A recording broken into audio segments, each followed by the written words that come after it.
Hi, I'm Eric Light, and you're inside Chor Leoni.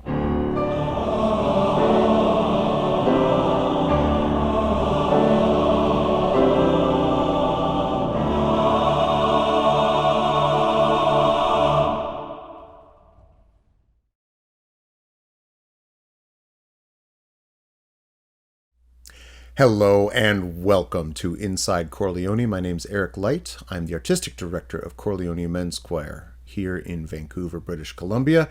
We're so glad to have you with us. We have a great guest today. Enrico Lagasca is really making a name for himself as an incredible soloist and ensemble singer all over North America and the world. And I'm excited to share a little bit of his beautiful person and artistry with you. But before we do that, I want to play for you a piece of music recorded by Chor Leoni this last November. We, of course, with Chor Leoni every year do Remembrance Day program, and I'm always looking for ways, in addition to maybe some of the classical pieces that we do and the new commissions, ways to incorporate folk songs and popular music into that program, as I feel that it's able to talk to us in different ways. So I really went down the rabbit hole over the last couple years and been trying to unearth really good pop songs that deal with the idea of war, of loss, and of course all these things have become even more timely in the world that we're living in. And I came across a piece that it was actually new to me, though the artist wasn't. It's a piece called Army Dreamers by the extraordinary Kate Bush. I'd known her from other songs, but this song never really made it to be that popular in North America as it was in the UK. And it was written right around the conflict in the Falkland Islands. And it's written from the perspective of, in her case, a mother really lamenting some of the choices that were made as her son goes off to war, the opportunities that were there or were not there for that young person, and how they've ended up being caught up in battle and in warfare.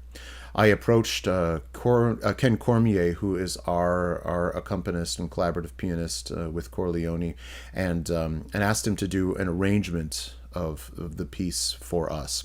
And I've just got to say, he's always done really, really great arrangements for us. But this one I think is truly special. He's added in glockenspiel, we've added in accordion as well as guitar for this, and just those little bit of extra colors, as well as Ian Farthing's solo as the drill sergeant. You'll hear sort of offstage yelling instructions out.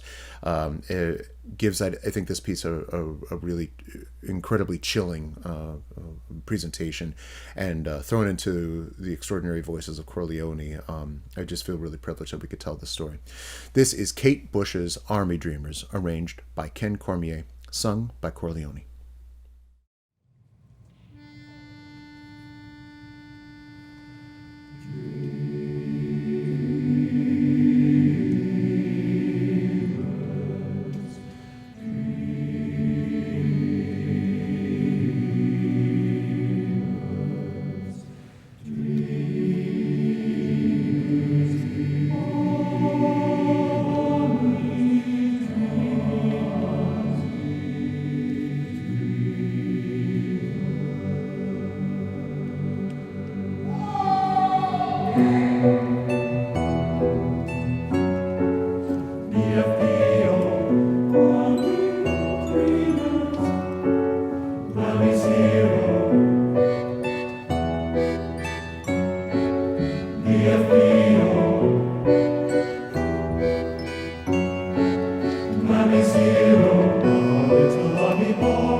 I really enjoyed how the melody shifted between all of the different parts. So you would sing a short phrase and then the melody would move on to another section of the choir.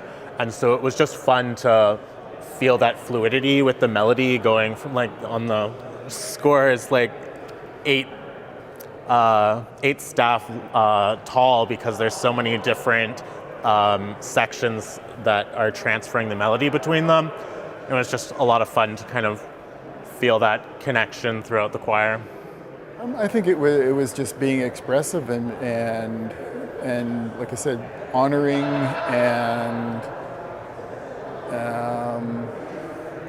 respecting, those lives through the music and recognizing, the beautiful melody and the words and the text of how that all comes together. And I sort of focused on one of the lines, what a waste. What a waste of all that could have been so much more. That was Army Dreamers. Amazing song by Kate Bush, arranged by our own Ken Cormier for our concert's last Remembrance Day, last November, as we sang in St. Andrew's Wesley Church. I wish that piece weren't feeling so timely right now, but here we are, and I hope it can give us all a little bit of perspective. Kate Bush is a true genius, and I'm glad we could put her message into music form that would work for a group like Chor Leoni. I am so excited to have as my guest this week a singer that I have just admired from afar for quite a long time, and I'm so excited to be able to work with him during our time with the Leonids this coming May. Please welcome to the show, Enrico Lagasca. Hello, Enrico. Hi, Eric. How are you? Good to be here. I'm so excited, and thanks for having me. Of course. Can you just tell us, Before we got on the show here, we were just talking a little bit about what's going on currently, and life is coming back. You know, we're in a, if we're not calling it post-COVID, we're at least on the way out of the tunnel. What's occupying your days right now? Oh, okay. Well, the past couple of months, it's kind of like a hybrid of things. First and foremost, it's kind of like the on and off, start, restart, and all that. And with the Omicron surge like a month ago, or 2 months ago already, yeah, do you believe it? It's been a while.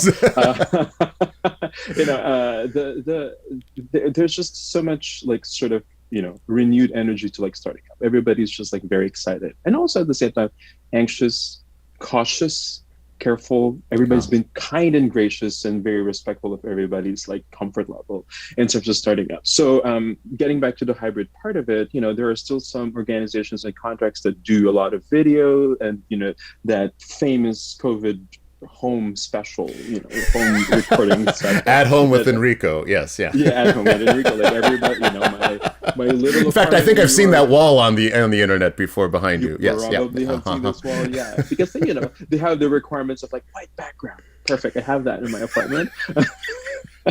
And this little frame right here is very easy to take away, and it just right. It's not quite green screen. It's not green screen. Yeah. They didn't put you in a cathedral back behind you. Green screen. Yeah, I'm still not sure about the green screen. It's like that little frame that was like, okay, well that was my table right there. Right. It's still kind of true. But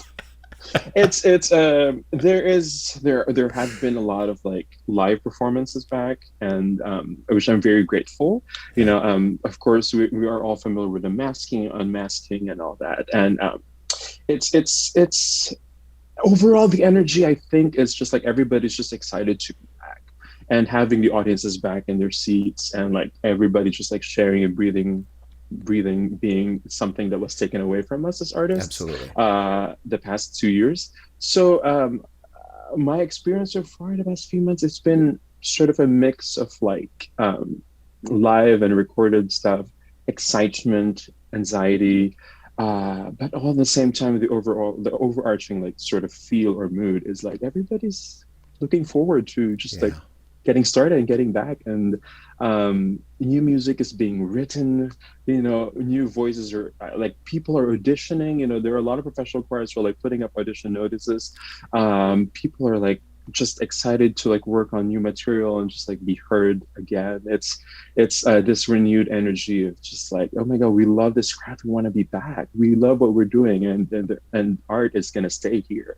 So I couldn't agree more. I and that really resonates with me, and I'm just glad that your take on this right now is just so positive, because as we're having these stops and starts, it just feels there's moments of like, oh, we're doing this right or whatever, but yeah, it's good.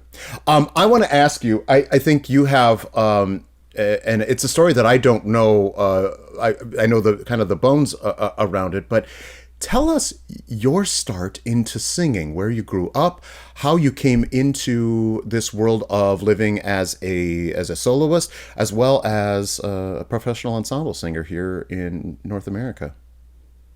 Great. I mean, it's not an unusual start, but I grew up listening to pop music through and through. I mean, I grew up in the Philippines, and this is a real story. I was in the cafeteria, and I was singing through some Mariah Carey songs and Whitney Houston, and it was just like one of those, like when I used to have that gift of falsetto, and no more, like very easy. Oh I no, still yeah. have it. Okay, good. I thought I've heard you do some things that you've used. Yeah, okay. And also, that's very fundamental in like my like singing technique too. Just like that whole falsetto practice, as we all probably know.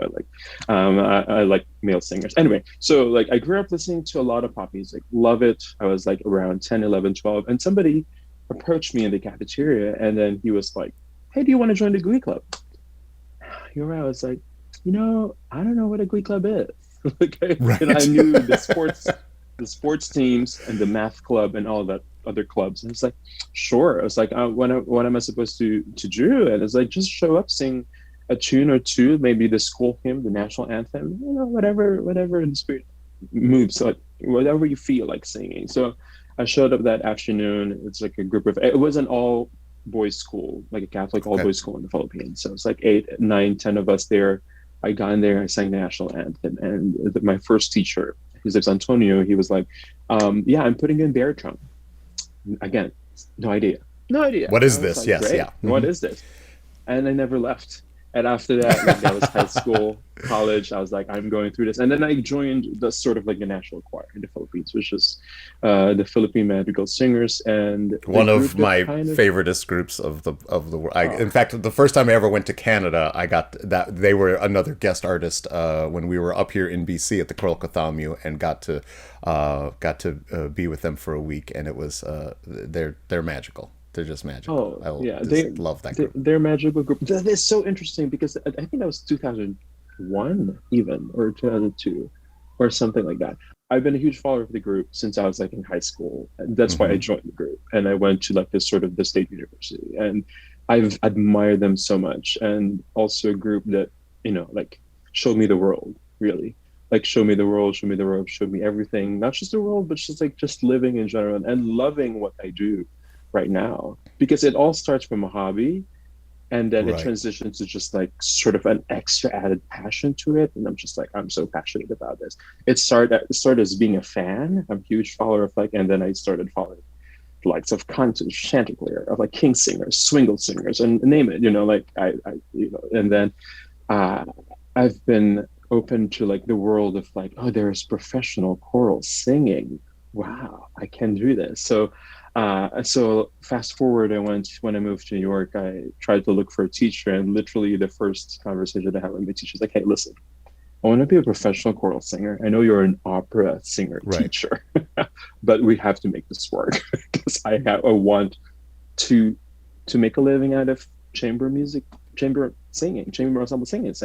And he was very kind to like, let's get it started, let's get it working. And you know, Right. and when I moved here, I started just like sending my materials to Fe Desert Chorale and Conspirare and Seraphic Fire, and then from then it kind of just like all started from there. And now here I am, and I'm thrilled to start a new group. This is such an exciting opportunity for 9 of us, for 10 of us, including yourself. So Yeah. it's And we'll talk about that in a little bit, but you literally just gave me goosebumps. The fact that we're now in a place in, at least in North America and in maybe in the United States in particular, where someone can move from around the world to New York, find a teacher and say, I want to be a professional choral singer. This is a new-ish thing that, and I just spoke with Eric Alatorre on our last episode, and when he started for sure, and when I began things with Cantus, this just didn't exist. This wasn't out there, and I find this so amazing that the art form is growing in all of these incredible ways. So the fact that that's part of your story just kind of gives me the chills. Oh yeah, no, I mean, let me tell you something, like a very short story. 2006, when I first moved, my family lives in Orlando. There was a flyer in University of Central Florida of Cantus. Oh, And they were holding auditions. Yeah. And I was like, well, this is great, you know, like, and all that. And then fast forward, 2010 or 11, I met Deshaun Burton. oh And yeah. Deshaun was in it. I was like, I know this guy. And, you know, like, I just can't remember things. I know this guy. And up to now, another fast forward to 2022, I was just with a gig with him at a gig like 2 weeks ago. I'm still starstruck. I was like, this is the person I look up to. And this is the person that I've seen on a flyer. And this is the person that like, I want to be like him before now I'm sitting next to him. It's just like, wow, this is, you know, and getting back to what you're saying right now, it's like, it starts with like these like humble beginnings. And now this, you know, we've sort of created this world where one can study, or one can like, and this is what I always tell to like my students. If you're passionate about professional choral singing and that in general, that particular sort of style and just like world, don't be afraid to tell your teacher, because that's what my experience was. Like, I literally told him, like, I don't dream of becoming a big opera star. I want to become a professional choral singer, period. That's fantastic. I want to play for everyone a little bit of you doing some of this amazing ensemble singing. And we have a video here of you singing Fürchte dich mich. And Stephen Sof, who is also going to be singing in the Leonids, is singing tenor on this. Could you set up for folks that don't know what this piece is, what it comes from, and who you're singing with here? Oh yeah, this is with a group called Ensemble Altera. And our leader, artistic director, is Christopher Lowry. Christopher Lowry is a countertenor as well. And we kind of, we sort of gathered summer of 2021. And, the text, Fürchte dich nicht, it's like, do not fear, I am with you. Sort of like, it's like the translation of it. And words we all need right now, I think, yeah. yeah. And this is, I think this I believe was written for ATBB, I think. It was a quartet with Peter Sykes on the organ and Steve Soap is a tenor. And then there's like sort of like a concert that is Jolie Greenleaf on soprano. So like SATTB or whatever. Yeah. But written by Heinrich Schütz. Beautiful setting. And this style of like concert singing is, again, getting back to what I said earlier, what I love most about ensemble singing. It's just like we rehearse it, nothing really is pretty much conducted, but like this area, a period of time, early music, where everybody would just gather at the table and just sing tunes like this and like literally be mindful of the text and really be soaked into this like beautiful, early German Baroque music. So thanks for picking this piece. I personally love this as well, and I hope our viewers will enjoy it. I hope so too. This is you can check out here Enrico Lagasca along with Stephen Silk.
That was Fürchte dich mich, Enrico Lagasca singing in ensemble work there. That is just beautiful and so incredible to hear that one on a part. There's something about the concentration of voice when it's versus doing it as a larger ensemble, which occasionally you might you might hear with this music, and it makes the crunches so much crunchier, I think, as far as what's going on with the harmonies. It's just fabulous. Thank you. You grew up in the Philippines. Tell me about how you see that singing culture there versus maybe here in North America. What's similar? What's different for you? Well, first of all, passion is there. Filipinos love singing. They love the karaoke. I personally... That's been my experience too. For all my Filipino friends, like, what are we doing tonight? We're going karaoke. Okay. Karaoke, yeah. No, I love the concept of it. You know, I will probably have friends or like family or watching this, but I don't necessarily like doing it. But I love being in the room of people doing it.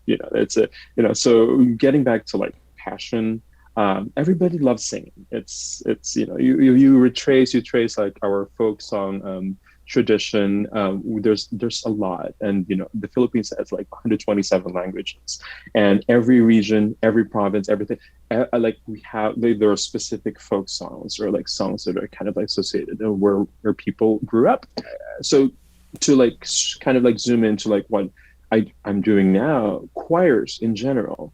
Every little town or church or even a government office, believe it or not, yeah, or even the Philippine National Police has a choir. You know, every organization has a choir. They love ensemble singing, and for me, choir is community, and choir is just like the best way of like, you know, gathering like together and sharing this like music, this passion of like making harmony, creating harmony, breathing together in one room.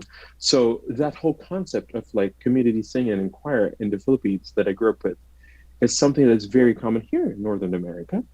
And this is why I value so much, not just, of course, professional choirs, but also like community choirs and amateur choirs. I love outreach, for example, because this is when people really gather and just like enjoy being together and share a common thing, share a common thread that we all love most. So I think just like growing up in the Philippines and having that experience of, you know, being passionate about what I do, what we love most, and then translating it to right now to current Enrico and getting paid and, you know, being able to pay the bills and live with this career. It's something special for me. It's like, you know, like I really, really value just just whatever like I learned in the Philippines, like whatever I've experienced like choral singing in the Philippines and now here in Northern America, it's just like, yeah, and I think there are a lot of similarities to it, because every person that I meet in the field is very passionate in what we do, and that's why choirs, like there are new choirs coming up, there are new organizations, there are people who write music for choirs, because this is like this is an art form that will stick, that will live for like a long time, and I'm just so glad to be part of it. But you're saying so many things that are near and dear to my heart. I mean, as you know, my background was with a professional group, Cantus, back in the day, and I've been now doing this work with Chor Leoni for 10 years. And first of all, it's never to be trifled with the incredible amount of artistry that an amateur choir can bring to music. And I'm so proud of the music that we make and how we do that. But what is so evident to me with the work with Chor Leoni, who these men are, is how this process of being together, breathing together, pulling together, being empathetic, being vulnerable, all the rest of it, especially in the context, I would say, of being a male choir, is translates into, I think, other aspects of our life. One of the hopes that I think we have in all of this is, how can we do this work and create a wonderful product, make wonderful art, but how can that art then infuse into the community in ways that are not even necessarily about the music itself? And I think that's one of the things that with this project with the Leonids that I'm so excited about, is that we can put a little bit of what you do as your job, I don't put the job in quotes, but put that as your job, together with a group like this, and then see what comes out, how the two things can infuse one another. So that makes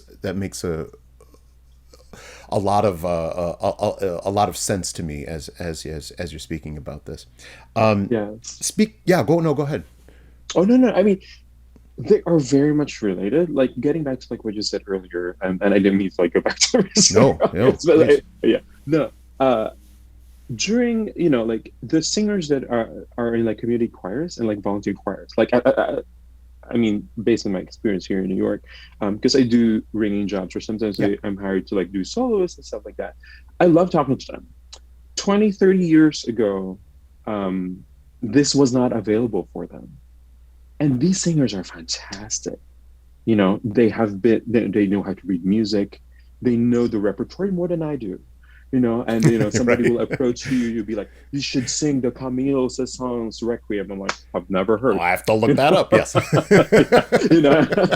And here I am going on the wonderful world that is Google, and I'm like, oh wow, there is a bass solo. They are correct. So yes, I should say they are correct. So it's just like something I'm just like, wow, this is so special. And they've been, again, going back to the passion of just like singing community.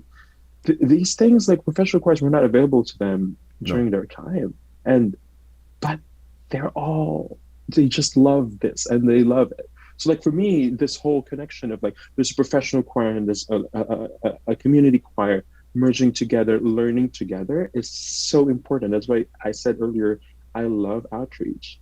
This is the only way for future generations. This is a great example of what you're doing. And it's like, this is a great example of like, okay, this is great, because the younger generation would be like, wow, like this is possible. Like mentorship or collaborative like learning is something that is like I'm very passionate about, and like there is it just completes the whole circle. And for me, I think a lot of what we're trying to do, both with our youth programs, so that some of these folks will be their first time ever singing a choral concert, which is incredible. To our very experienced singers with Chor Leoni, it is one of the hopes for me is that we've brought in 9 different perspectives in here, and creating the time for both collaboration, for the passing of knowledge, the sharing back and forth, and all the rest of it. And for me, I sort of function as the primary teacher for my choir. I always feel that a conductor is a teacher, no matter at what level that you're doing it.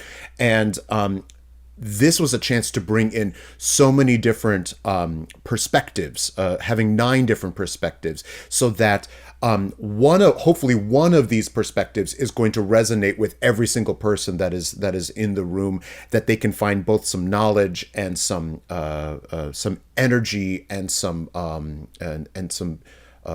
inspiration, I think, from what is going on, in ways that, if people see me in front all the time, I can only be me, right? And I can do what I can do, but it has its limits, and it's that cross the room learning, I think, is so important, and something that I'm really excited to be able to share when you get here.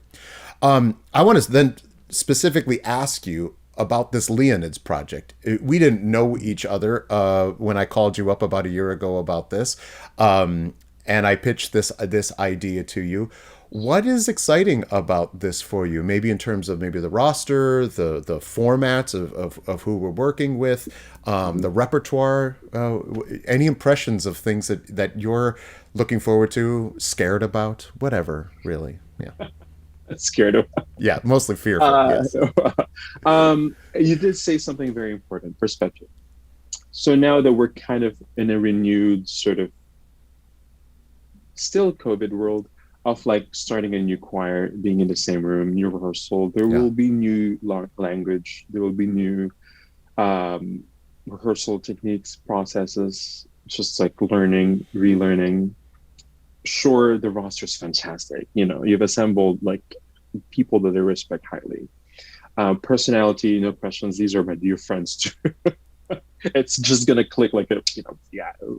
But what excites me is there's a different perspective as to like, how we'll establish or create a space for the 9 of us as we create a new product, a new thing. Mm-hmm. And I think the vision of us creating, like singing together with all these like beautiful wood repertoire that is new and commissioned, and all this like wonderful things that you've prepared for the group is something that I'm very excited about. Most of them are going to be fresh. Most of them are like, some of them I probably have heard before. And every single singer, I'm very confident that there's a new offering put on the table. Yeah. And getting back to the learning thing, that's when music making is best. Because I'm like, that very first day of school, I love it. Regardless if it's like sometimes it's a mess, sometimes it's just beautiful, Right. Sometimes just like, 21st singers fresh off the plane, sight reading something. I'm just like, oh. Yes. But we got a long week ahead of us. Yeah. Yeah. But for me, there's so much beauty to it. Yeah. It's just like, it makes us like humans also. It's just like, okay, well, we're all traveling from all parts of the world.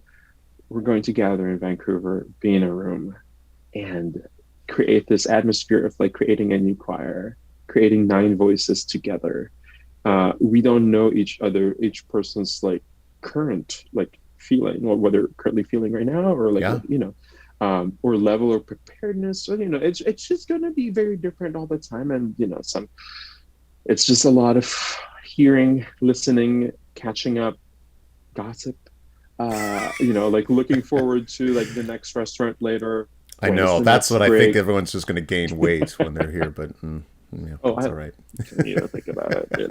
But it's that. It's just like, and then offering that perspective of like, how does Enrico Lagasca learn his music? How does Enrico Lagasca learn his music? How does Sam learn his music?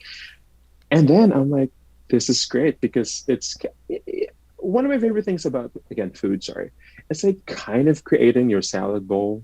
I start with the greens, and then I literally open the pantry, and I'm like, okay, I'm just gonna put everything else here and then create this like, oh, this tastes so good, and then it's kind of like that. So that you have all these like ingredients in like the room, and you will like. That is a wonderful analogy. That's exactly right, because I'm not exactly sure. I mean, I think we know what's in the pantry. We know what the repertoire is. We know who the singers are going to be. But how that dish comes across, how it's served, all the rest of it. I think that is an excellent analogy, and it could come up in which course comes first and whatever. That's a lovely analogy, I think, of how I'm feeling about it. And I have to say, for me, these are all singers that I'm just so respectful of and feel so honored to be working with. And it's also then figuring out for me, okay, who do I need to be? What do I need to be to facilitate this in the right way that we can maximize all of the energy, expertise, perspectives that are in the room and still get everything done in the time that we have, which is always, if you had limitless time, you could explore every aspect of everything. But yeah, and that is professional choral singing in a nutshell.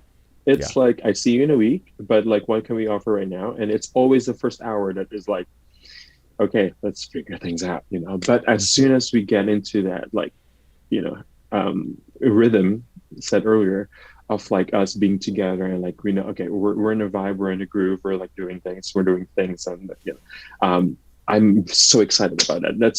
That's why first day of school really is, it's daunting, but it's very exciting for me. And That's fantastic. I want to play one more piece of you singing solo. And what's interesting is that the recording that this was around, it came out with a choral album, and it's you singing Schubert's Doppelganger. Can you first of all set up why you recorded this for this album? Because I remember when I got the album, I'm like, what's this doing here? It's amazing, but what's this doing here?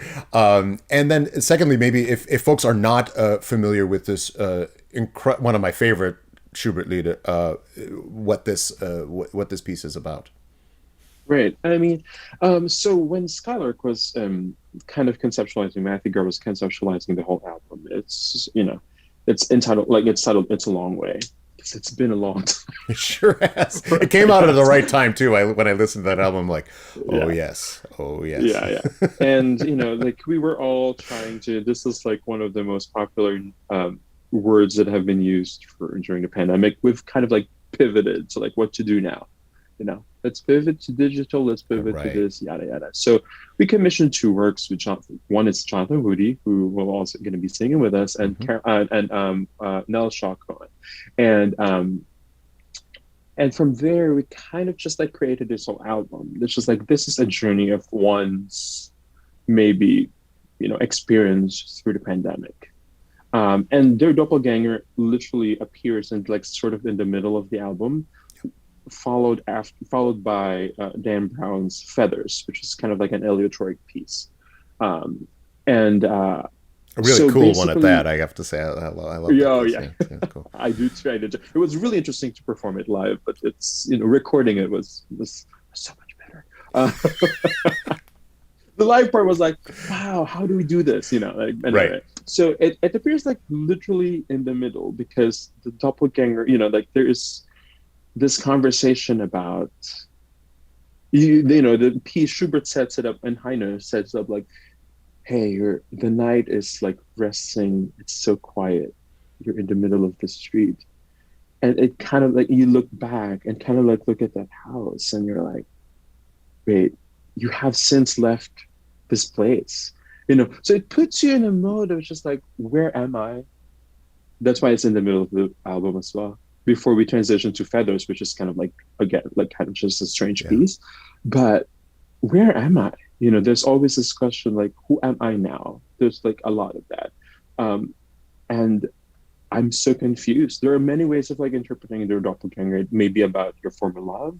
But for me, how I interpret it is like, there have been too many nights that have passed, like I don't know where I'm at right now. Who am I? Who is this version of myself right now? It's one of the Schubert pieces that I love so much, because he written towards the end of his life, right? Literally the year of his death. And, it's kind of like, I don't know what I'm doing. Like, I don't know who I am.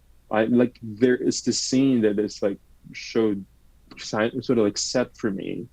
But I have so many questions. So it's all these confusion, all these like, wait, and then I'm seeing this Doppelganger, this face, and it's me, So it's a lot of like questions hanging. And that basically sums up my feeling when I was recording it during a pandemic.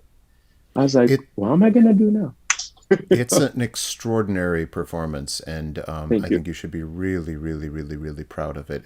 It also, Schubert Lieder is one of my favorite things ever, and to hear it sung this beautifully by you, who are just such a beautiful soul. Thank you for sharing all of this with us today, and we cannot wait to get you here in a few months. It's coming. It's coming. I'm very, very excited, and thank you so much, Eric. And you're very gracious and very kind and through all this. And really, I'm like really, really excited. It's a fantastic ensemble that you have assembled, and I'm really excited to share it to the world what we have to Yes, offer. I think Yeah. we're going to have a lot of fun.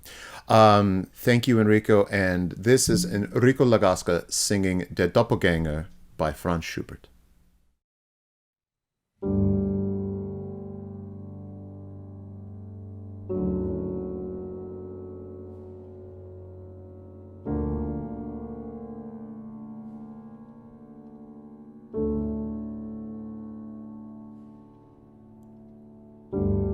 Still ist die Nacht, es ruhen die Gassen in diesem Hause. Wohnte mein Schatz.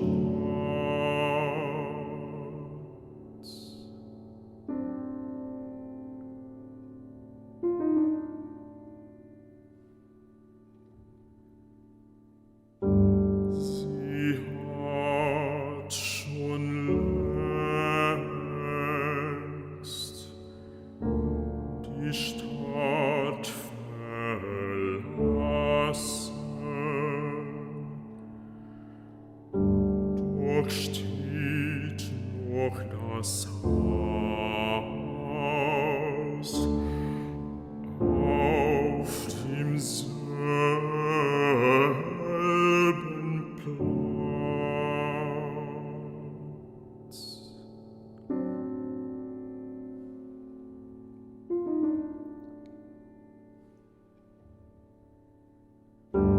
Da steht auch ein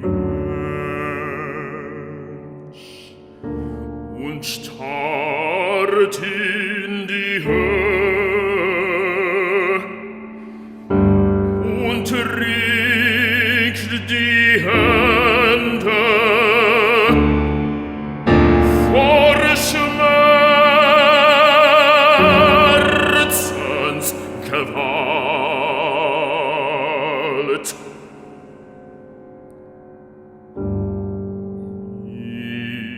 Ihr graust es, wenn ich sein Antlitz sehe. Der Mond zeigt mir meine eigene Gestalt.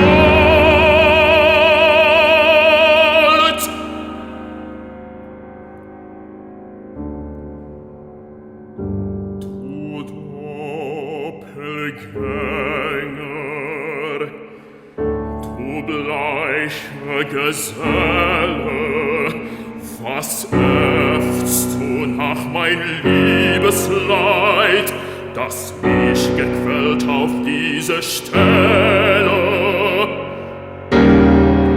So manche Nacht in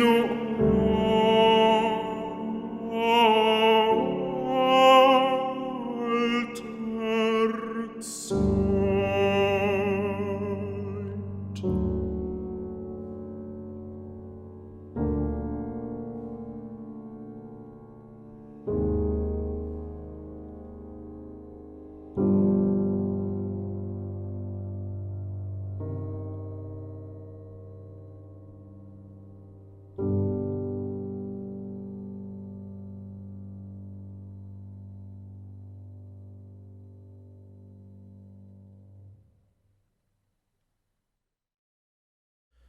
That was Enrico Lagasca singing The Doppelganger by Franz Schubert. Beautiful video, extraordinary performance. What a voice. That's one of my favorite pieces of lieder ever, and just a chilling presentation from Enrico.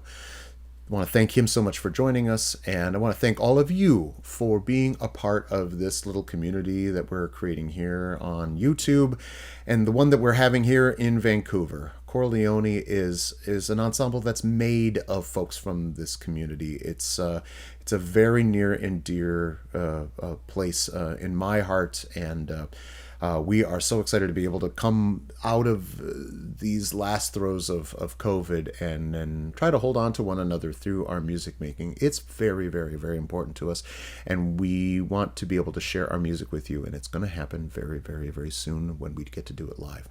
We'll be back in a week or so, and we'll see you next time.